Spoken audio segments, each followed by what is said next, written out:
ታላቁ የህዳሴ ግድብ ከተመረቀና ለአፍሪካውያን የይቻላል ስንቅን ለኢትዮጵያውያን ደግሞ ብርሃን መስጠት ከጀመረ እነሆ 1 ዓመት ሞልቶታል።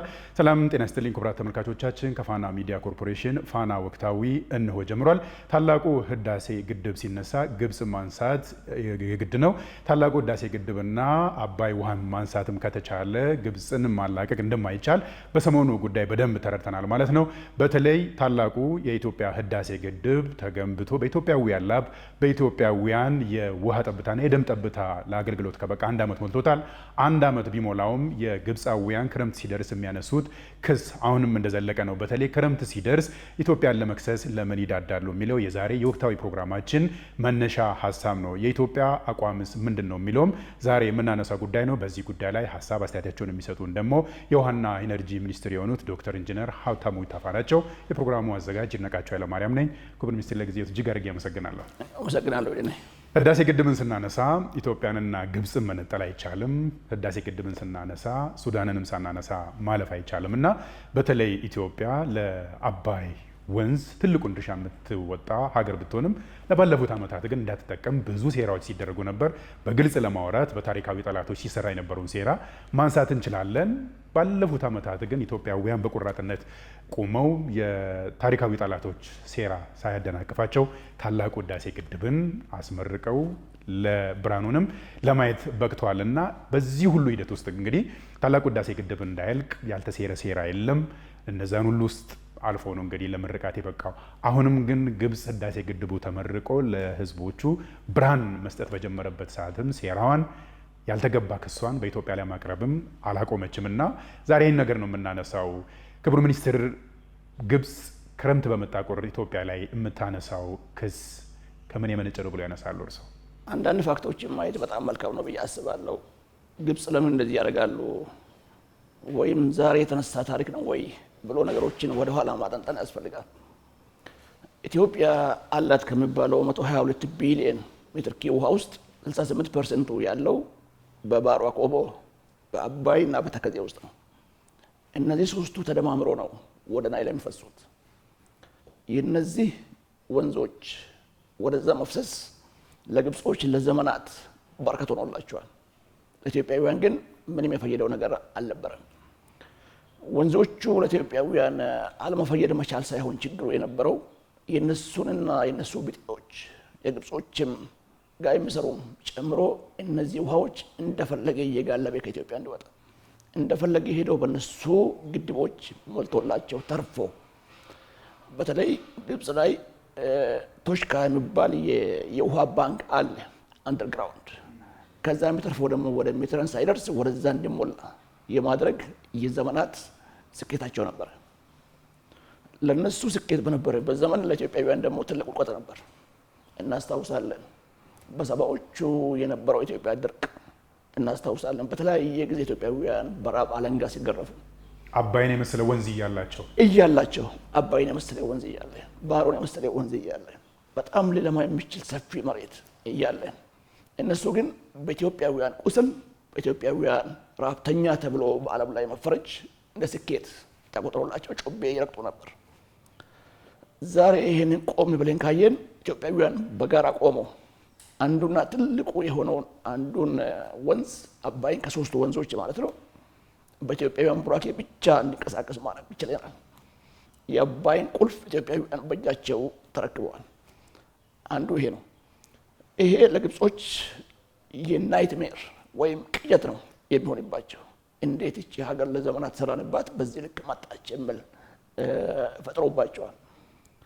ለዚህ ምንም የተለየ ትንተና ሳያስፈልግ በተጨባጭ በየጊዜው የሚያደርጉት ዘንድሮን ጨምሮ በኢትዮጵያ ላይ የሚያደርጉት ዘመቻ ማሳያ ነው።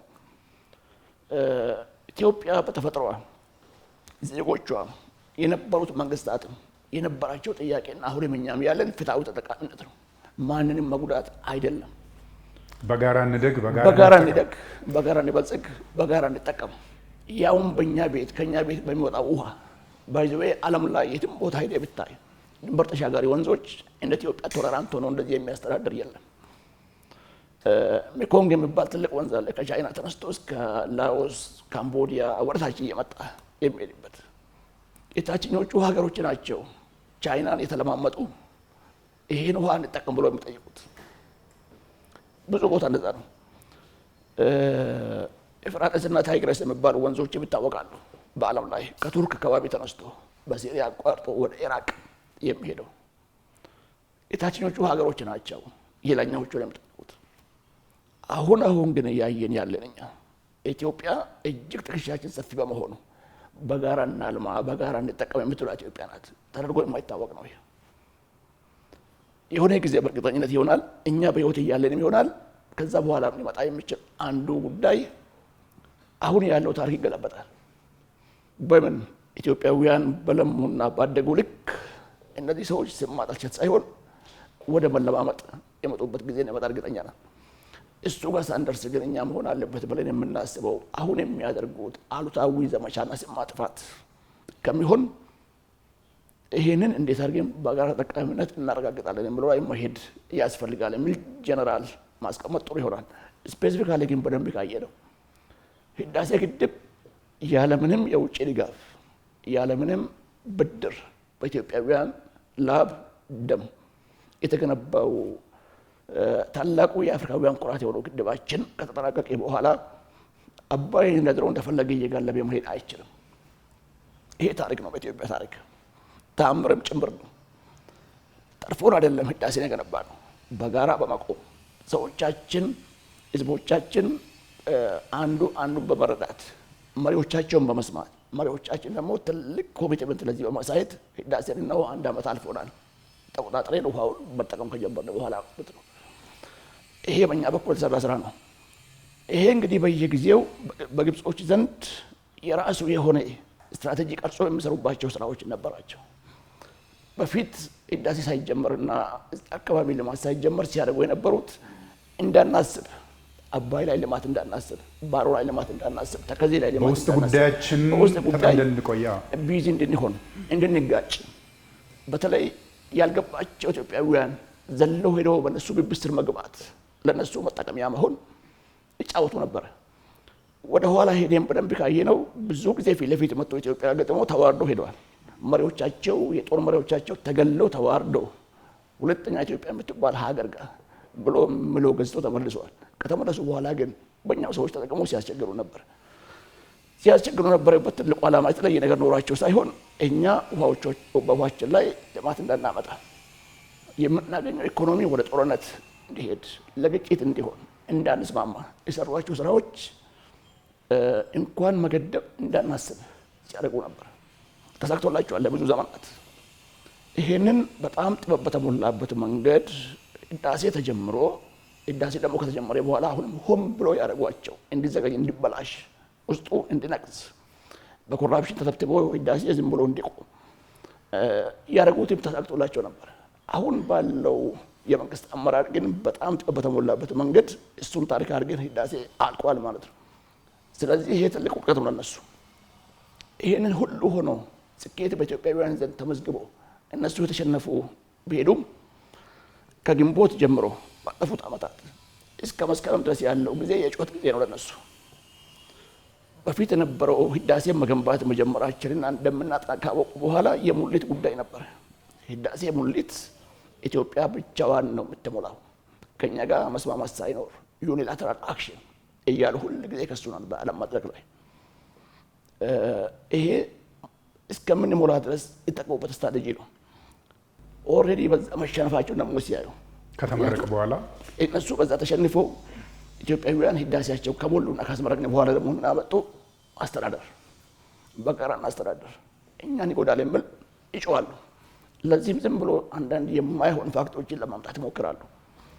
ለምሳሌ ባለፈው ዓመት ወደ መስከረም አካባቢ ኢትዮጵያ ትልቅ ወረቀብን ነው ጎርፍ ሊፈጀን ነው አሉ።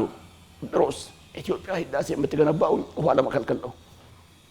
የሚፋለስ ነው ባይዘው የማስማማ ነገር እኛ በቁጥር በወቅቱ ተናግረናል። ትክክል አይደለም። ኢትዮጵያ ለቀቀችው ውሃ ይሄ መጠን ነው ዝም ብሎ ከሳተላይት ወሰነ ብሎ የማይሆን ወሬ ሲፈጥሩ ማለት ነው። እሱ ላይ ውሸታቸው ለዓለም ሲጋለጥ አሁን ምን ብሎ መጥተዋል? ኢትዮጵያ ህዳሴ ግድብ ውሃ ሳንሶብናል። በተለይ ሱዳን ላይ ችግር ፈጥሯል። ስለራሳቸው ከተወቁ ነው። እነሱ ማን ሱዳን ጠበቃ አደረጋቸው። እነሱን ማን ነው የሱዳን ውስጥ ያሉ ግድቦች ጠበቃ ሆኖ እንዲቆሙ ያደረጋቸው? በእነሱ ቤት ኃይል ማሰባሰብ ይመስላችኋል ማለት ነው። ጎረቤት ሀገርን ይዘው የኢትዮጵያ ህዳሴ ግድብ ሱዳንን ጎድተዋል፣ እኛን ጎድተዋል፣ ውሃ ቀንሶብናል የሚል ፕሮፓጋንዳ ይዘዋል ሰሞኑን እያደረጉ ያሉት ማለት ነው። እውነቱን ለመናገር በዚህ ዓመት ላይ በኢትዮጵያ በብዙ ዓለም ሀገር ኤልኒኖ ዘመን ነው። ምንድን ነው ይሄ? ይጠበቅ የነበረው ዝናብ መጠን ከሚጠበቀው በታች ነው እየመጣ ያለው። በተለይ በአባይ ቤዝ፣ በተለይ ከዚህ ከሰሜን ምዕራብ አካባቢ የሚመጡ ወንዞቻችን መጠናቸው በጣም ቀንሷል። ስለዚህ ወደ ህዳሴ የገባው የውሃ መጠን ራሱ ከሚጠበቀው በታች ነው ማለት ነው። ስለዚህ የሚገባው ከዛ በታች ከመጣ ከየትም ልናመጣ አንችልም። እኛ ተፈጥሮ ስለሆነ አሁን ትልቁ የነሱ አለማሰብ እና ዝም ብሎ ኢትዮጵያን ለመክሰስ መሞከራቸው በዚህ ልክ ነው መጣይ። ይህን ማንም ሰው በሳይንስ ዓለም ካወራ በምስራቅ አፍሪካ እያጋጠመ ያለው የዝናብ መዛባት ቀጥታ ኢምፓክቱ ያለው በወንዞቻችን ላይ ነው። ወንዝ ውሃ ከሌለው ህዳሴ ከየትም ሊያመጣ አይችልም። እኛ ለምሳሌ በመገለጫ ባነሳለ የህዳሴን ፉል ፖቴንሻል ተጠቅመን ኢትዮጵያ ውስጥ በዚህ ዓመት ላይ ኃይል እናመነጫለን ብለን አስበን የነበረው ወደ 38 ሺህ ሜጋዋት አወር ነው ወይ 38 ጊጋዋት አወር ማለት ነው። ውሃ በቂ ባለመሆኑ የሚፈለገው የውሃ ሌቭል ባለመኖሩ 35 ነው ያመረት ነው። ህዳሴ፣ ግቤ፣ ፍንጫ፣ መልካ ወርቅና ሁሉም ተደማምሮ ማለት ነው። ይሄ ፋክት ነው። በህዳሴ የሚገባ የውሃ መጠን ከሌለ ከህዳሴ የሚወጣ ውሃ መጠንም ይቀንሳል። ምክንያቱም ሲምፕል ወተር ባላንስ የሚሰራበት ነው። ግብጾች ይህን አቶ አይደለም ግን አጋጣሚውን አገኘን ብሎ ደግሞ አሁን በቃ ኢትዮጵያ ውሃ ወሰደችብን፣ ቀለቀለችብን የሚል አጉል አስተሳሰብ አላቸው። ቅድም ያልኩት ነው ባይዘዌ አመለካከታቸው እስካልተስተካከለ ድረስ አባይ የኛ ነው የሚለው የማይሆን ትርክ ተሰብሮ ከጭንቅላታቸው ካልወጣ በስተቀር እነዚህ ሰዎች በማንኛውም አጋጣሚ ባገኙት ጊዜ ኢትዮጵያን ከማጠልሸት ወደኋላ አይሉም ማለት ነው። ኢንጂነር ይመለሱልኛል። በዚህ ሳምንት በሚዲያቸውም በግብጽ የውሃና ኢነርጂ ሚኒስትር የተነሱ ብዙ ጉዳዮች አሉ፣ ከታሪክ ጋርም የሚዛቡ ከኢትዮጵያ ሉዓላዊነት ጋር የሚያያዙ። እነሱ የሚሉት ምንድን ነው? አሁን እርሱ ቅድም ሲያነሱልኝ የነበረው መጀመሪያ ህዳሴ ግድብን እንዳንገነባ አባይ ላይ እንዳናለማ ሲሰራ ነበር። አባይ ሲጀመር አባይ እንዳይልቅ ሲሰራ ነበር።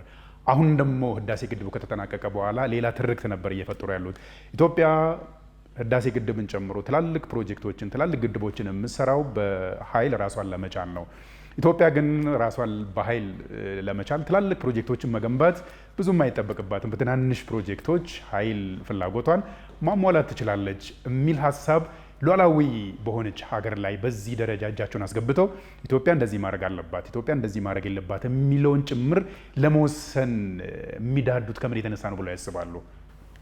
አይ ቲንክ በአጭሩ ትዕቢት ነው እንደዚህ የሚያደርጋቸው። ምክንያቱም ራሳቸውን ሳያውቁ ሲቀሩ ሌላ ቦታ ጣት የማቀሰር ነገሮች እያሳየን ያለው ሰምቼዋለሁ። ሚኒስትሩ የተናገረው ነገር ባይ ዘ ዌይ የባህሪ ችግርም አለ።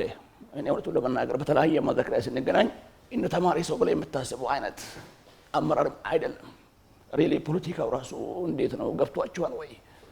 ይሄ ሀገሬን የሚያቀራርብ ነው ወይስ የሚያጣላ ነው? በጣም ብዙ ጸባጫሪ ነገሮችን የሚያሳይ ሰው ነው በግለሰብ ደረጃ ሰውየው። እንደዛ ሆኖ ግን በእነሱ ቤት ኢትዮጵያን እንደዛ አድቫይስ ያደርጉ ያውቁታል ቴክኒካሊ ምን ማለት እንደሆነ። ለምሳሌ ትንሽ ግድቦችን ከገነባ ውሃ የመያዝ አቅሙ ዝቅተኛ ይሆናል። ስቶር አታደርግም ማለት ነው። ስቶር ካላረክ የምታመነጨው ኃይል በጣም ዝቅተኛ ይሆናል። ትልቅ ግድብ ከገነባ ግን ሪሊ የሚያስፈልገን የውሃ መጠን በየጊዜው መንቴን አድርገን አሁን ህዳሴ እንደምናደርግ አነሳላለሁ በኋላ እንዴት እንደምንመራ ወደፊትም እንዴት መምራት እንዳለብን ህዳሴ መያዝ የሚገባውን 74 ቢሊዮን ሜትር ኪዩብ ውሃችን በተቻለ መጠን ከሚፈለገው ሌቨል በታች እንዳይወርድብን ነው መንቴን የምናደርገው እኛ። ምክንያቱም የኢትዮጵያን ኢንተረስት ነው የምንጠብቅ። ከዛ የሚተርፈውን ደግሞ እነሱ መጠቀም ይችላሉ። ሃይድሮ ፓወር ነው የምንጠቀመው። ምን ብሎ አስባሉ እነሱ? ትልቅ ግድብ ኢትዮጵያ የምትገነባው እኛን ለመጉዳት አስባ ነው። እኛ እኮ እነሱ መጉዳት ብናስብማ ህዳሴ ግድብ ዙሪያ እኮ ከ230 ሺህ በላይ ሄክታር መሬት አለ በመስኖ የሚለማ ኃይል ካመነጨን በኋላ ማለት ነው። በፓምፕ ሲምፕሊ ኦልሬዲ ዲዛይን አድርገን አስቀምጠነዋል። አናደርገውም ይሄንን ለምን? ውሃን ኮንሱም ስለምናደርግ። ውሃ ግን የምናጠራቅመው ከፍተኛ ለሆነ ለኢትዮጵያ ጥቅም ለማረጋገጥ አንዱ መንገዳችን ይሆናል። ከዛስ ለግብጾቹም በረከት ይሆናል። ትልቅ ውሃ እዚህ በያዝን ልክ ክረምት ላይ ሄደ ሲያስቸግራቸው የነበረው ጎርፍ በተለይ ሱዳንን ሲያደርግ የነበረውን ገላግሌ ናቸዋል። ባለፉት 4-5 ዓመት ሰምተን እናውቃለን እንደ ሱዳን በጎርፍ ስትበላ። ድሮ አጀንዳ ነበር። የዓለም አቀፍ ሚዲያዎች እነ ቢቢሲ፣ ሲኤንኤን ሱዳን እንደዚህ የሆነች ካርቱም በጎርፍ ሰው አልቋል፣ ንብረት ወድመዋል፣ ህይወት ጠፍቷል፣ መሰረተ ልማት ወድመዋል፣ ድጋፍ ይፈለጋል የሚል ካምፔን ሲደረግ ነበር። ሰምተን እናውቅም ባለፉት 4-5 ዓመት። ለምንድን ነው ብለን ካየን ህዳሴ ስላለላቸው ነው። ያውቁታል ይሄንን እንደዛ እንደሚሆን። ትንንሽ ግድቦች ከገነባን ግን እንደዛ ማድረግ አይቻልም። ምክንያቱም የመጣ በሙሉ ይሄዳል፣ ስቶሬጅ አይኖረውም ማለት ነው። የፕሮጀክቶችን ጉዳይ ስናነሳ ክቡር ሚኒስትር ባለፉት 10 ዓመታት በግብፅ የተሰሩ 36 ከተሞች አሉ። ትላልቅ ከተሞች ኒው ዴልታን ጨምሮ ኒው ካይሮን ጨምሮ እነዚህ 36 ከተሞች በአብዛኛዎቹ የሚጠቀሙት የውሃ አካልን ጭምር ነው፣ የአባይ ወንዝን ጨምሮ። ኢትዮጵያ ደግሞ ይሄንን መስራት አትችልም፣ እንደዚህ ከሰራች እጎዳለሁ የሚለው ከራስ ወዳድነትና የዛኔ በኮሎኒ እያሉ ወይ ደግሞ በቀኝ ግዞት የነበሩትን የበላይነት የማስጠበቅ አባዜ ስላለቀቃቸው ነው ወይስ ምንድን ነው ብለው ያስባሉ እርስዎ? ትክክል ነው። ይሄ በፕሮጀክቶች ብቻ አይደለም የሚገለጸው። ለምሳሌ የኮኦፐሬቲቭ ፍሬምወርክ አግሪመንት የስምምነት ማዕቀፍ 6ቱ ሀገሮች የተፈራረምነውን ግብፅ ትቃወማለች። ለምንድን ነው የሚቃወሙት ካልክ እኛ እኮ የድሮ የቅኝ አገዛዝ ውል አለን ብሎ ያስባሉ። የ1929 እና 59 ይሄን የሚያስብ ትውልድና አመራር ህዝብ ነው ለማለት አስቸጋሪ ሊሆን ይችላል። በዚህ ከመደምደም ብሎ የሚያስብ ሰው እስካሁን ያለው በቅኝ አገዛዝ ሜንታሊቲ የሚያስብ ነው፣ የተገዛ ነው ማለት ነው ራሱ። ለዛ ነው ብዙውን ጊዜ የአፍሪካን ጉዳይ በአፍሪካኖች እንዲፈታ ሲፈለግ ዘሎ ሌላ ቦታ የሚወሸቁት፣ አይፈልጉትም። ስለዚህ ነፃነት የሚለው ቃል ለነሱ አይሆንም። አፍሪካውያን አብረው መቆም አለባቸው የሚለው ጉዳይ አብሮ አይሆንም። በተለይ ሶቨሬን ካንትሪ ኢትዮጵያ ያሉ በራሳቸው መልማት ራሳችንን አልምቴን በጋራ እንጠቀም የሚለው ነገር አይሆንላቸውም። ለዛ ሰልፍሽ ወደ ሆነ አቅጣጫ እኔ ብቻ ልጠቀም ወደሚል የሚያስከድ ፕሮፓጋንዳዎችን ነው የሚያራምዱት። ስለዚህ በህዳሴ ግድብ ላይ ወደፊትም በምናለማቸውም በማንኛውም ፕሮጀክቶቻችን ላይ ተቃውሟቸው ይቀጥላል። ለምሳሌ ቅድም ያነሳውልህ ወደ 130 ሚሊዮን ማህበረሰብ ይዘን ቀሉ 122 ቢሊዮን ሜትር ኩብ ውስጥ 68% ወደ ናይል የሚሄድ ከሆነ ይሄን ህዝብ የት ነው የምናደርገው? እኛ በጣም ብዙ ኢትዮጵያውያን ውሃ ይፈልጋሉ፣ የሚጠጣ ውሃ ይፈልጋል። ብዙ ኢትዮጵያውያን በግብርናቸውን አዘምነው ወደ ኢሪጌሽን መምጣት መቻል አለባቸው። ጀምረናል።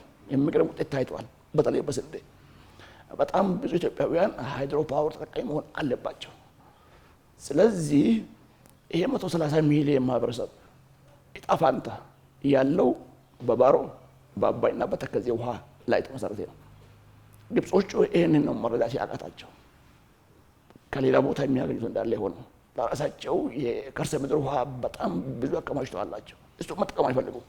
እኛ ውሃ የለንም፣ እኛ ዝናብ የለንም፣ ኢትዮጵያ ብዙ ውሃ አላት፣ ሌሎቹ ሀገሮች ብዙ ውሃ አላቸው የሚለውን በየጊዜው በፕሮፓጋንዳቸው ያስተጋባሉ፣ በነሱ ሚዲያ ማለት ነው። ይሄ በፊትም ሲያደርጉ ነበር፣ አሁን ይቀጥላሉ። ትልቁ ልዩነት በፊት በሚያደርጉበት ጊዜ ሲሳካላቸው ነበር በብዙ መንገድ። ኢትዮጵያ ከልማት አጋሮች ድጋፍ እንዳታገኝ አድርገዋል። አሁንም እያደረጉ ነው ያሉት። ማንኛውም የዓለም ባንክ፣ የአፍሪካ ልማት ባንክ ከአውሮፓ የመጣ ገንዘብ አባይ ላይ ኢንቨስት ማድረግ አይቻልም አሁን። ምክንያቱም ግብጾቹ እዛ ሄደው ስላጠለሹት ማለት ነው። ሁለተኛው በፊትም በነበረው ሂደታቸው ኢትዮጵያውያን በጋራ እንዳይቆሙ ስንጥቅ የበዛባት ሀገር ሆና ስለ አንድነት እንዳናስብ ሲያደርጉ ነበር። አሁን እሱ ተሰብሯል። የአባይ ላይ የገነባ ነው ህዳሴ ግድብ ማሳያ ነው ይሄ ማለት ነው። ግድብነቱ ብቻ አይደለም፣ ለኛ ኩራት ነው። እውነቱን ለመናገር መስራት እንደምንችል ማንም ሰው ሳያግዝ ጠላት በዛ ልክ ፕሮፓጋንዳውን እየነዛ ቢሰራም ማሳየት እንደምንችል ይሄ ስጋት ይፈጥርባቸዋል እነሱ። ኦኬ ህዳሴን የሚያክል ግድብ ከገነባች ኢትዮጵያ ያውም ሱዳን ድንበር ላይ ጠጋ ብለን ከሱ በላይ እኮ እንደፈለጉ መገንባት ይችላሉ የሚል አናሊዝ ይሰራሉ። ደግሞ ትክክል ነው እናደርጋለን በእርግጠኝነት የጊዜ ጉዳይ እንጂ። ባሮ የሚባል ትልቅ ወንዝ ላይ ይሄን ልምምድ ኢትዮጵያ እኮ ልታመጣ ትችላለች። እውነት ነው፣ እናመጣለን። ተከዜ ላይ ግድብ አለን እኛ ተከዜ ግድብ።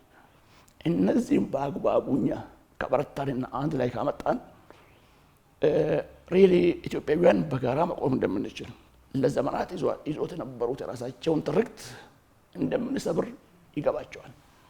ያ ትርክት መሰበሩ በውስጥ ጉዳያቸው ብዙ ነገር የሚያበላሽባቸው ይመስለኛል። ምክንያቱም በእነሱ ህገ መንግስት ላይ የናይል ጉዳይ የሴኩሪቲ ጉዳይ ነው፣ የሀገር ሉዓላዊነት ጉዳይ ነው የሚል አንቀጽ አላቸው። ይሄ አሁን በተለያየ ጊዜ እንደራደራለን እንነጋገራለን ብሎ ቴክኒካል ሰዎች እንዲሁ የሚያስመስሉት ነገር ሊያደርጉት አይችሉም። ምክንያቱም ኦልሬዲ በህገ መንግስት ተቆልፎ ቁጭ ብሏል። አባይ ላይ መደራደር እንደማይቻል፣ ናይል ላይ መደራደር እንደማይቻል።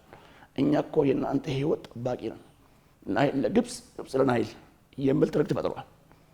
ስለዚህ ኢትዮጵያ በዚህ ልክ አባይ ላይ ከሰራች ናይል ይናጋባቸዋል ብሎ ስለሚያስቡ ውስጥ ብዙ ጥያቄ ይነሳባቸዋል ማለት ነው።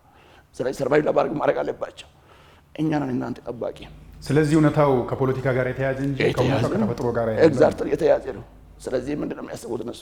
እኛ ከሌለን ኢትዮጵያ የምትባል ሀገር እናንተም በድርቅ ልትጨርሳችሁ ነው፣ እኛ እኮ ይሄን ነው የምንዋጋላችሁ የሚል በተለያየ አጋጣሚ ባገኙት መድረክ ዓለም መድረክ ላይ ለህዝቦቻቸው በአረብኛ በሚያደርጉት ጉዳይ የናይል ጉዳይ ሳወራ አይወርድም ማለት እንደሆነ ያው ፕሬዝዳንቱ ስለ ናይል ያወራል፣ ውጭ ጉዳዩ ስለ ናይል ያወራል፣ የውሃ ሚኒስትሩ ስለ ናይል ያወራል። ምንድን ነው ይሄ ብለህ ካሰብክ የፈጠሩት ትርክት የሰባበር ነው። እኛ ኢትዮጵያ ይህን የሰባበረችባቸው ነው። ስለዚህ ኢትዮጵያ የምትባል ከናይል የወሰደችባቸው ስለሆነ እኛ ስራችን ደግሞ እናንተ መጠበቅ ነው የሚለውን አይ ቲንክ ህዝቡንም ጭምር ሳፎቄት። ስለዚህ ወደ ስልጣን የሚመጣ ሰው ስልጣን ላይ ለመቆየት የአባይን የተፋለሰና ከእውነት የተሻገረ መረጃ ማቅረብ አለበት ብለን ማንሳት እንችላለን። ክቡር ሚኒስትር፣ በዚህ ሳምንት ምናልባት የጉምቱን የአሜሪካ ዲፕሎማት ቲቦር ናዥን ሀሳብ አንብቦታል ብዬ ነው የማስበው እና እሳቸው የነሱት ጉዳይ አለ። ብዙውን ጊዜ ግብፅና ኤርትራ የሚያነሱት ነገር አለ። ቀይ ባህርን ተያይዞ በተለይ ግብፅን ስናነሳ ሁልጊዜ ስለ ባይንዲንግ አግሪመንት ወይም ደግሞ ስለ አሳሪ ህጎችን ያነሳሉ። በፊት ህዳሴ ግድቡ ሲሰራ አሳሪ ህጎች መፈረም አለባቸው ተባለ። ኢትዮጵያ ያንን ሰበረችና ሉዓላዊ መሆኗን አሳየች። አሁን ደግሞ ህዳሴ ግድቡ ከተሰራ በኋላ ማስተዳደሩ ላይ አሁንም ሌላ ባይንዲንግ አግሪመንት ወይም ደግሞ አሳሪ ህግ መምጣት አለበት ካለ በለዚያ ኢትዮጵያ ዓለም አቀፉን ህግ እየሰበረች ነው የሚል በአንድ በኩል የሚያነሱት ነገር አለ። ከግብፅ ጋር ሲሄዱ ደግሞ ስለ ቀይ ባህርን ሲያነሱ የቀይ ባህር ጉዳይ የሚመለከተው የቀይ ባህር ዳርቻ ወይም ደግሞ ሊቶራል የተባሉ ሀገራትን እንጂ ሌሎችን ምንም ነገር አይመለከትም ብለው ከዓለም አቀፉ ህግ በተለይ ሁሉም የዓለም ሀገራት ውቅያኖስን የመጠበቅ የውሃ አካላትን የመጠበቅ ግዴታና መብት የሚሰጣቸውን በዛ ተቃራኒ ቆሞ ሳለ የእሳቸውን ሀሳብ እንዴት አዩት? ሁለቱ ሀገራት የቀይ ባህርን ጉዳይ በዚህ በኩል ካነሱት የአባይን ወንዝ ላይ የመጠቀምና የማዘዝ ትልቁ መብት ለአባይ ወንዝ ትልቁን ኮንትሪቢሽን ያላት ሀገር መሆን አለባት የሚል ነገር አንስቷል ይሄ ጉምቱ ዲፕሎማት። እና የኢትዮጵያ አቋምስ? በእርግጥም ኢትዮጵያ በጋራ መጠቀም በጋራ የመልማት መርህ የምትከተል ቢሆን እንደዚህ ጠንከር ያሉ አቋሞችን መያዝ አያስፈልግም ብሎ ያስባሉ እርስዎ? በጣም ትክክል ነው። አፕሪሼት አደርገዋለሁ አምባሳደሩ የተናገሩትን ነገር። በቀይ ባህር ላይ የሚሰራው ህግ ተግባራዊ ከሆነ በናይል ላይ እሺ አፕሊካብል ወይም መተግበር አለበት። ላይሰራ ምንም ምክንያት የለም ነው የለም ማለት የሚገርም አስተሳሰብ ነው ለመናገር።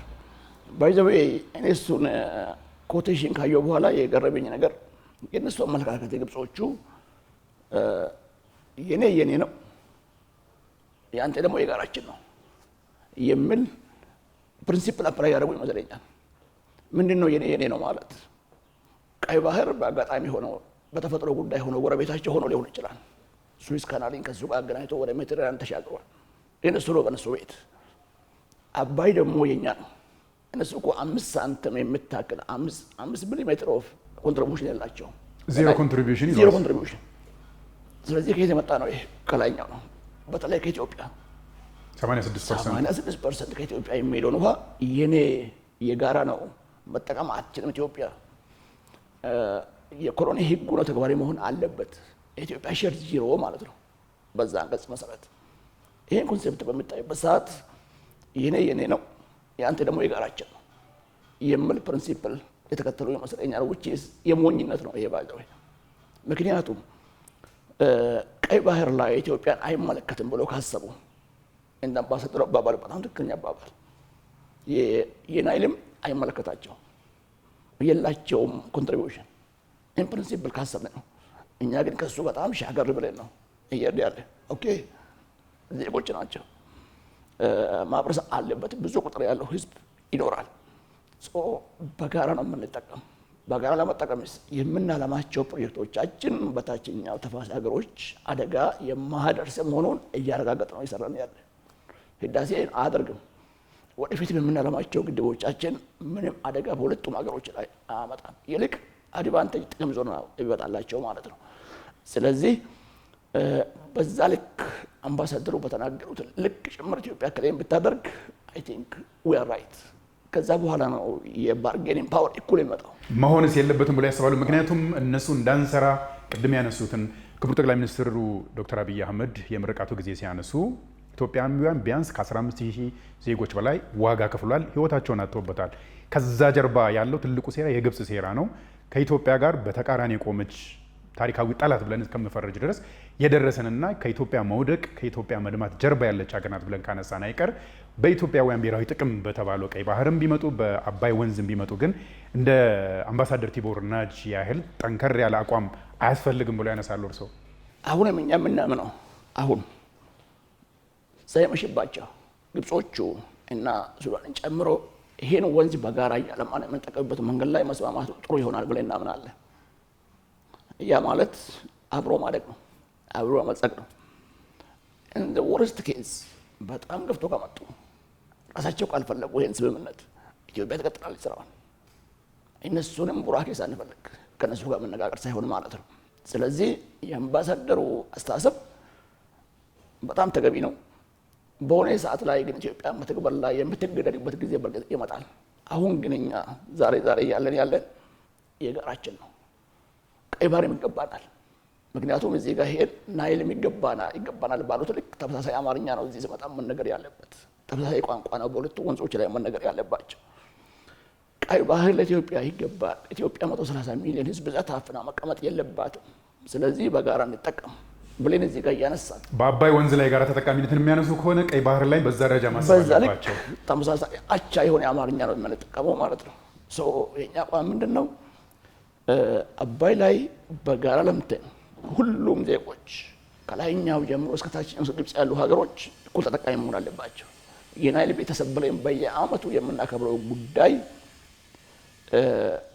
በጣም ጀነረስ በሆነ መንገድ ተጠቃሚ መሆን መቻል ስላለባቸው እኛም መጠቀም ስላለብን ፍትሃዊ በሆነ መንገድ ሀብታችንን እንደምንጠቀም ሁሉ በቀይ ባህር ይገባናል ባይነን። በቀይ ባህር አይገባችሁ እናንተ እኮ ወሰን ተሻጋሪ አይደላችሁም ወይም ወሰን ተጋሪ አይደላችሁም ሲባል እንደ ናይል ታዲያ ምን አላቸው? እነሱ ምን ኮንትሪቢዩሽን አላቸው? በኢትዮጵያ ይሁንታ ብቻ ነው እየኖሩ ያለው። በኢትዮጵያ ይሁንታ ብቻ ነው። 80% 86% ያን የሚያክል ወንዝ በመጠንም በጥራት ኢትዮጵያ ናት አስተዳድራ እየለቀቀች ያለችው። ኢትዮጵያ እኮ የተከለቻቸው 48 ቢሊዮን የዘንድሮውን ሳይጨምር ችግኝ ወደ 30% የሚጠጋው እዛ አካባቢ ነው የሚገኘው። በኢትዮጵያውያን ኢንቨስትመንት ነው። ይሄ ችግኝ ውሃ ነው እያለማ ያለው። የውሃ ሀብትንም የውሃ ሀብትን እያበለጸገ ነው ያለው። በጣም ብዙ ውሃ እንዲያገኙ እያደረጋቸው ነው። መጠን ብቻ አይደለም፣ በጣም ጭምር።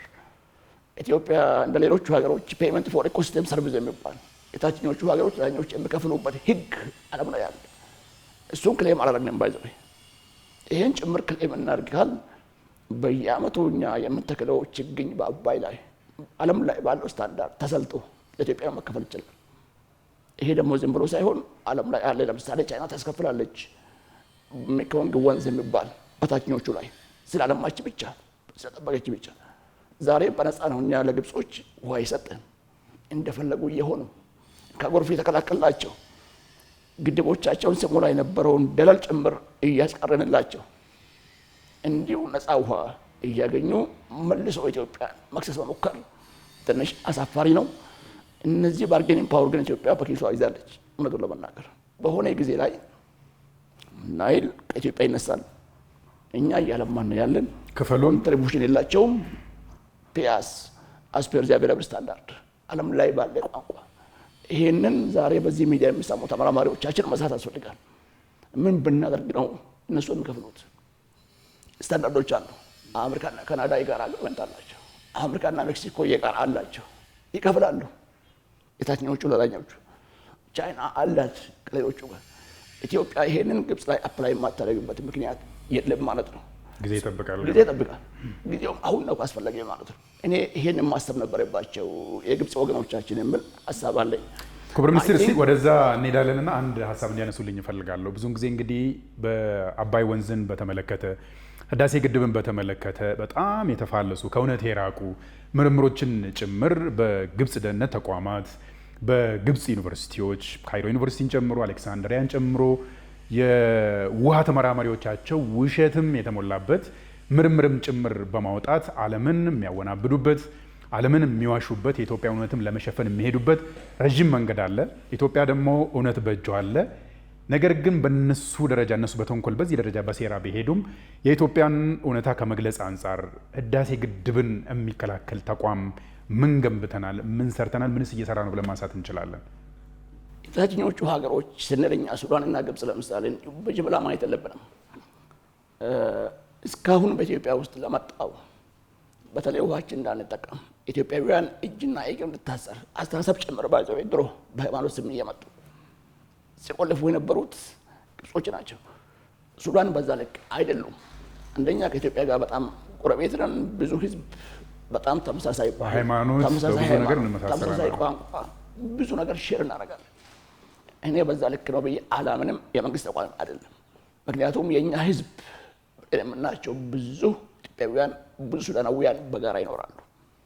ሆል ኮሪደር ውስጥ ብታይ በጣም ነው የምንመሳሰለው። ብዙ ዘመናትም በጋራ ነበር። መንግስታት በመጡና በሄዱ ቁጥር በተለያየ የመንግስት አይዲዮሎጂ ጋር በተመሰረተ ወዲያ ወዲህ ነገሮች ሊታዩ ይችላሉ። ሱዳን አካባቢ ግብጾች እነሱን ለመጠቀም የማደርጉት ጥረት የለም። ይህን በጥንቃቄ መያዝ አለብን ብዬ አስባለሁ። ምክንያቱም ጎረቤቶቻችን ጋር በምናደርገው የጋራ ትብብር፣ ቅንጅታዊ አሰራሮች፣ የጋራ ልማት ነው ኢትዮጵያን ከፍ ሊያደርግ የሚችል።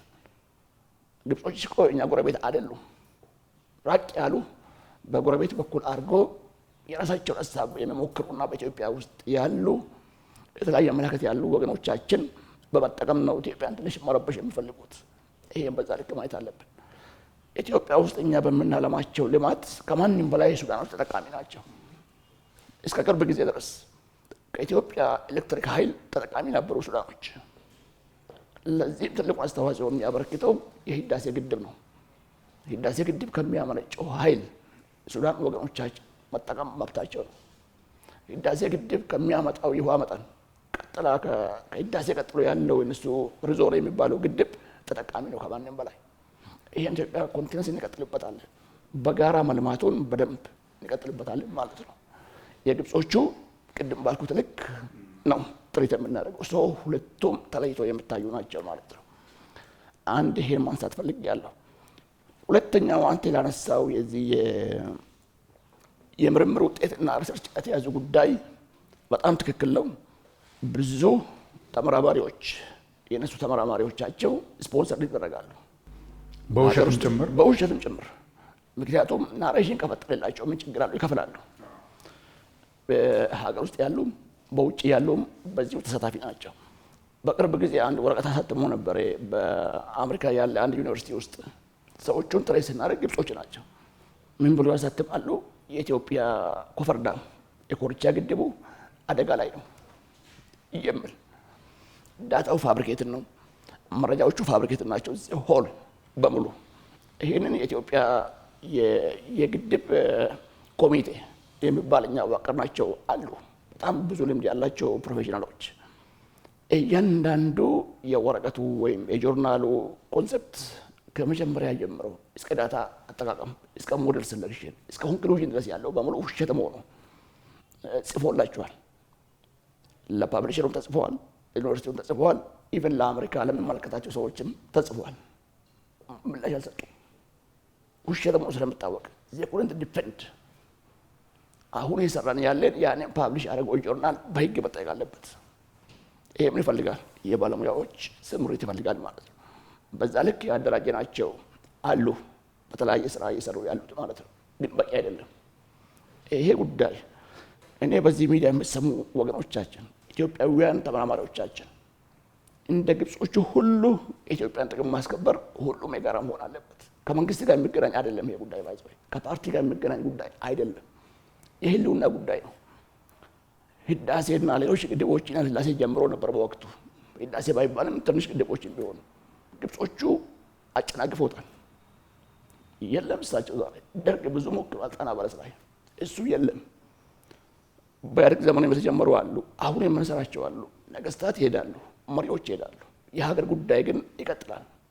ዛሬ አንዳንድ ቦታ በዩኒቨርሲቲ ውስጥ ያሉ ተመራማሪዎቻችን ዝምታን የሚመርጡበት ምክንያት እውነቱን ለመናገር ተገቢ አይደለም። ሰዎች ፊት ለፊት ወጥተው የኢትዮጵያ ጥቅም ጉዳይ ይመለከተኛል ብለው ኢትዮጵያ መናገር አለባቸው። ምክንያቱም የግብጾች ሴራና የግብጾች ውሸት የሀገር ጉዳይ ስለሆነ ነው። የሀገር ጉዳይ ነው። ግብጾች እኮ ሁሉም አንድ ፖለቲካ አይደለም የሚከተሉት እኮ። ኢትዮጵያ ላይ በሚነሳ ጉዳይ፣ አባይ ላይ በሚሆን ግን የጋራ አቋም አላቸው። ያሰባስባቸዋል።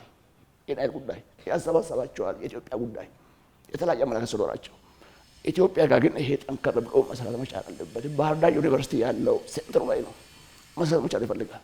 አርባ ምንጭ ዩኒቨርሲቲ ለዘመናት ስለ ውሃ ሲያስመርቅ ሲመራመር ሲናገር ነበር።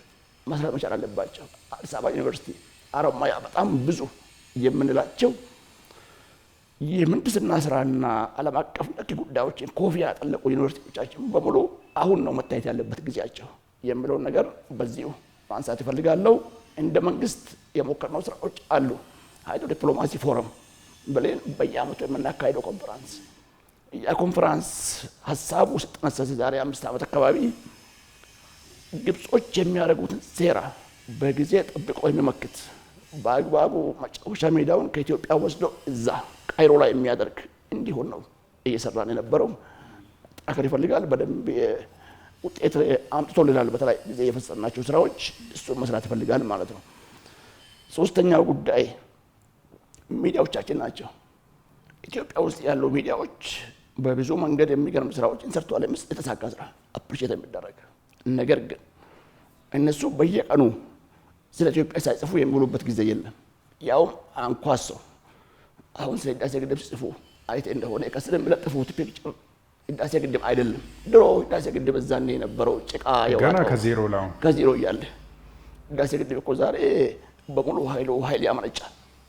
በጣም የሚያምር ግድብ የራሱ የሆነ ጥርት ያለ ውሃ የሚወጣበት ህዳሴ ግድብ እንትተው የሆነ የተፈረሰ ጭቃ ያለበት ከስር የነበረ ገና ጥርጊያ ላይ ያለ ያስጠላ በማይመች ሁኔታ ነው ኢትዮጵያ ግድብ ብሎ ያበራሉ ማለት ነው። ያ ግድብ እኮ ውሃ የለውም። ሰው ለምንድን ነው ስለ ኢትዮጵያ ክሌም የሚያደርጉት? እነሱ ስራቸው ምንድን ነው? ማጥላሸት ነው። መልካም ነገር ማሳየት አይፈልጉም። ኢትዮጵያ ህዳሴ ግድብ እንደዚህ ነው ብሎ ለማሳየት ነው። ኢትዮጵያ ህዳሴ ግድብ ቆሻሻ ነው የሚለውን ኢምፕሊኬሽን ለማሳየት ማሳነስ እያሳነሱ ግን ይፈራሉ። እያሳነሱ ግን ስጋታችን ነው ይላሉ። ህዳሴ ግድብ እነሱ እንደሚያሳነሱት አይደለም። በጣም የተሰራ ፕሮፌሽናሊ ዓለም አቀፍ ስታንዳርዱን ባሟላ መልኩ የተገነባ ግድብ፣ በዛ ውበት ያለ ግድብ፣ በዛ ላይ ውሃን ኩልል አድርጎ የሚለቅና በሚገርም ፍጥነት ያለን ግድብ አሳንሰው ሲያስቀምጡ የእኛ ተመራማሪዎች አይቶ እንዳላየ ሆኖ ማለፍ መስተካከል አለበት። እነሱ ብቻ ደግሞ ሚዲያዎቻችን ተከታትለው ይሄንን ክራሽ ማድረግ ያስፈልጋል ማለት ነው። እዚህ ላይ እንዲጨምሩልኝ የፈለኩት ክቡር ሚኒስትር፣ የተፋሰሶች ከፍተኛ ምክር ቤት ባለፈው ዓመት በአዋጅ መቋቋሙን አስታውሳለሁ። በዚህ ሳምንትም ቢሾፍቱ ላይ ከሱ ጋር የተያዘ ትልቅ ውይይት እንደነበር አስታውሳለሁ። ይህ ምክር ቤት ዋና ዋና ስራዎቹ ምንድን ናቸው? በተለይ ከግብጽ ጋር የሚነሱ ክሶችን ለመመለስስ ለመመከትስ ምን አዲስ ነገር ይዞ እየመጣ ነው ብለን ማንሳት እንችላለን? ያ ምክር ቤት እውነቱን ለመናገር ዋና ዓላማው በሀገር አቀፍ ደረጃ የምንሰራቸው ፕሮጀክቶቻችን የጋራ ለማድረግ የጋራ ስምምነት የተፈጠረባቸው እንዲሆን ለማድረግ ነው። ፎከሱ ሀገራዊ ነው ማለት ነው። ከዚህ ከትራንስ ባውንደሪ ወይም ከድንበር ተሻጋሪ ጋር የሚገናኝ ነገር የለውም። ነገር ግን ኢትዮጵያ ወንዞች ብዙዎቹ ድንበር ተሻጋሪ መሆናቸው ምክንያት በዛ ደረጃ ኢሹዎች ይመጣሉ እዛ ምክር ቤት ውስጥ። ያ ምክር ቤት በከፍተኛ አመራር ደረጃ በምክትል ጠቅላይ ሚኒስትር ነው የሚመራው። የክልል ርዕሰ መስተዳድሮች አባል የሆኑበት ነው። ኦልሞስት ሚኒስቴሮች አባል የሆኑበት ነው። በዛ ላይ የምናያቸው የምንወስናቸው ጉዳይ ብዙ ፖለቲካዊ ጉዳዮች አሉት። እሱ ከሎካል ወይም ከወረዳ እስከ ዞን እስከ ክልል የተያያዙ ወንዞቻችን ኢትዮጵያ ውስጥ ግጭት ሳይፈጥሩ ሁሉም ክልሎች በጋራ እንዲጠቀሙ ለማድረግ ታስቦ የተዘጋጀ ህግ ነው ማለት ነው። ይህን ስናደርግ እንግዲህ ወደፊት እንደ ህዳሴ አይነት ያሉ በጣም ሜጋ ፕሮጀክቶችን ስንቀርጽ በዛ ምክር ቤት ጭምር ነው የሚታየው። ያ ምክር ቤት የራሱ የሆነ አስተዋጽኦ ስለሚያበረክት ለምሳሌ ህዳሴን ስንገነባ በጣም ብዙ ቢሊዮን ብር ማህበረሰቡ ነው የከፈለው። በዛው ልክ አሁንም ካስፈለገ ብዙ ማህበረሰብ ሞቢላይዝ አድርገን ግድቦቻችን ለማስኬድ አስተዋጽኦ ትልቅ ነው። ለዛም ጭምር ይጠቅማል ማለት ነው። ትላንት ያደረግነው ቢሾፍቱ ላይ ይሄን አዋጅ ለማስፈጸም የሚያስፈልጉ ደንቦች አሉ። እሱን ደንብ ነው ረቂቅ ከሁሉም ባለድርሻ አካላት ጋር ተነጋገርንበት። ብዙ መግባባት ተፈጥሮበታል። አነስተኛ አስተያየቶች ተካተውበት በቅርብ ጊዜ ወደ ሚኒስቴሮች ምክር ቤት ተልኮ የሚጸድቅ ይሆናል ማለት ነው። እንግዲህ የዛ ምክር ቤትም በሌላ መንገድም ያሉ ዓለም አቀፍ ህጎችም አሁን በናይል ቤዝን ያሉ ህጎቻችንም በሙሉ አይቴን ከሆነ ኢትዮጵያ የምታወር የጋራ ተጠቃሚነት ኮንሰፕት ነው ሰዎች የሚያወሩት የሚጠቀሙት። ይህን ተፈራርሞ ነው የሚሰሩት። ግብጾች ጋር የምናገኘው ይሄ ቃል የለም። ዲክሽነሪያቸው ራሱ አያውቅም። የጋራ ተጠቃሚነት የሚባለውን ነገር አያውቁትም። የኔ የሚል ያንተ የጋራችን ነው፣ የኔ ነው የሚለው የራሳቸው ትርክት ያለበትን በእነዚህ ህጎች ብቻ ማስተካከል አይቻልም። በምንድን ነው እሱ የምናስተካክለው ካልከኝ ባርጌን የማድረግ ፓወራችንን በመጨመር ነው። አንዱ ህዳሴ እንደገነባን ብዙ ህዳሴዎች መገንባት አለብን። ባሮ ላይ መገንባት አለብን። አባይ ላይ መገንባት አለብን። ወደ ላይ መጥተን ዴሳ ትልቁን ኮንትሪቢዩሽን ያለው ዴሳ የሚባል ወንዝ አለ ወደ አባይ የሚገባ ከ40% በላይ ዴሳ ላይ ለመስኖ መጠቀም መቻል አለብን። ጀምረን አልባዘው አርጆ ዴሳ ትልቁ ስራ ይሄ ነው። አንገር ላይ መጠቀም መቻል አለብን። ወደዛ የሚፈስ ነው። አቅም ከፈቀደን ወደ ዳቡስ ወረድ ብለን መጠቀም መቻል አለብን። በቤኒሻንጉልና ኦሮሚያ አካባቢ ያለ ትልቅ ውሃ የሚወጣበት እዚህ ወደ ቀጓ ሲሆን ወደ ጎጃም በሚሻገረው አካባቢም ትልቅ ፖቴንሻል የሚፈጥሩ ቦታዎች አሉ። ከአጽሮ ፓወር ጋር በተገናኘ እዛ መጠቀም መቻል አለብን። ይሄንን ኢትዮጵያውያን በጋራ ሆነው አይ ቲንክ ካሳካን እነሱ አሁን የሚያወሩትን ትርክት በሙሉ ክራሽ ማድረግ ብቻ ሳይሆን የእነሱን ስጋትና ለፖለቲካ ፍጆታ የምጠቀሙበትን ኳስ እዛው ሜዳቸው ላይ ማድረግ እንችላለን ብዬ አስባለሁ። የመጨረሻ ጥያቄ ላድርግልዎት ክቡር ሚኒስትር፣ የኢትዮጵያን ሀሳቦችን የሚደግፍና በተለይ የአባይ ውሃን ፍትሐዊና ምክንያታዊ የውሃ አጠቃቀም፣ የውሃ ሀብትን መጠበቅ፣ የልማት ስራዎችን በጋራ መስራትና መረጃ ልውውጥን ኢትዮጵያ ታጠናክራለች።